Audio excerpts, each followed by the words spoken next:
Hello everyone, আশা করি সবাই ভালো আছেন। বাদ হতে যাচ্ছে বিপুল পরিমাণ ভুয়া মুক্তিযোদ্ধা, তার কিছু বিস্তারিত তথ্য নিয়ে চলে আসলাম আপনাদের মাঝে। তো যারা এখনো আমাদের ইউটিউব চ্যানেলটি সাবস্ক্রাইব করেননি বিভিন্ন তথ্যের জন্য, অবশ্যই আমাদের ইউটিউব চ্যানেলটি সাবস্ক্রাইব করে আমাদের সাথে থাকবেন এবং এই ভিডিওতে অবশ্যই একটি করে লাইক দিয়ে দেবেন। তো কিভাবে বিপুল পরিমাণ যে ভুয়া মুক্তিযোদ্ধা আছেন তাদেরকে শনাক্ত করা হবে এবং তাদেরকে বাদ দেওয়া হবে, তার কিছু বিস্তারিত তথ্য নিয়ে আমরা এই ভিডিওতে আলোচনা করব। দয়া করে ভিডিওটি না টেনে সম্পূর্ণ দেখবেন। এছাড়াও বীর মুক্তিযোদ্ধা ও তাদের পরিবারের জন্য আমরা নিয়ে এসেছি প্রিমিয়াম কোয়ালিটির এই প্রিমিয়াম বীর মুক্তিযোদ্ধাদের লোগো বা ক্রেস। তো এই প্রিমিয়াম শোপিসটি যারা সংগ্রহ করতে চান, যেখানে কিনা বীর মুক্তিযোদ্ধাদের লোগো এবং নিচে লেখা থাকবে বীর মুক্তিযোদ্ধা এবং অপর পাশে তাদের পরিবারের জন্য কিছু কথা লেখা থাকবে, তারা অবশ্যই স্ক্রিনে দেখানো নাম্বারে কল করে আজই সংগ্রহ করে নেবেন।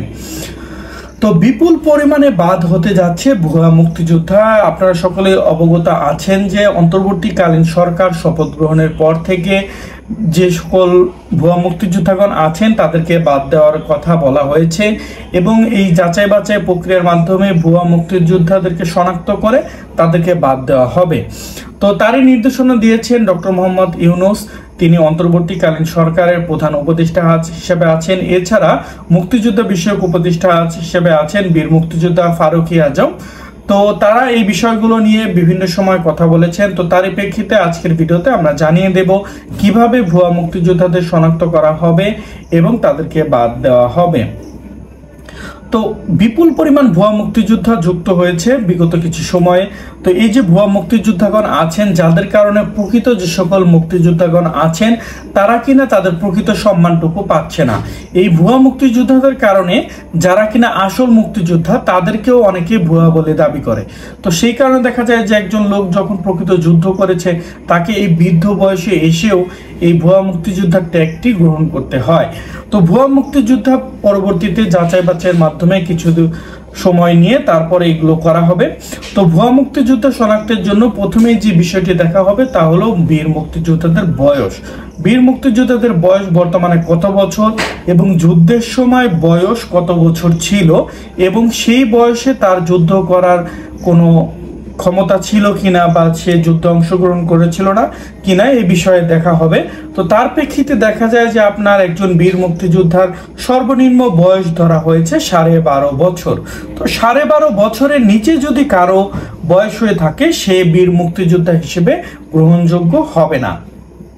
এছাড়াও বীর মুক্তিযোদ্ধাদের প্রমাণক হিসেবে কিছু কাগজপত্র রয়েছে, যেমন আপনার মনে করেন লাল মুক্তি বার্তা, বেসামরিক গ্যাজেট, সামরিক গ্যাজেট, সবুজ মুক্তি বার্তা, ইন্ডিয়ান গ্যাজেট বা ইন্ডিয়ান ভারতীয় তালিকা, তারপরে ওই আপনার অন্যান্য যে সকল মুক্তিযোদ্ধা কল্যাণ ট্রাস্টের সার্টিফিকেট, তারপরে মেজর আতাউর রহমান গনি উসমানী সার্টিফিকেট।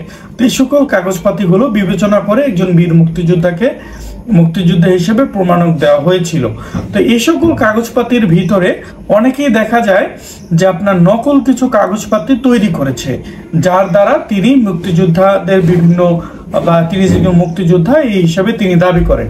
তো এই যে যারা কিনা আপনার এই যে ভুয়া বা নকল কাগজপাতিগুলো তৈরি করেছেন, তো কত সালে কিভাবে এই ভুয়া কাগজগুলো কার প্রেক্ষিতেই নতুন করে দেখা যায় আগে একটা তালিকা ছিল, তো সেই তালিকায় ছিল এতজন লোক, কিন্তু 5 বছর পরে সেই একই তালিকায় লোক আপনারা মনে করেন বেশি গেছে, 10,000 20,000 বেড়ে গেছে। তো এগুলো কিভাবে বাড়লো, কারা বাড়ালো এবং যাদেরকে এই তালিকায় অন্তর্ভুক্ত করেছে তারা কি সত্যি এই যে মুক্তিযোদ্ধা কিনা, তো এই বিষয়গুলো দেখা হবে।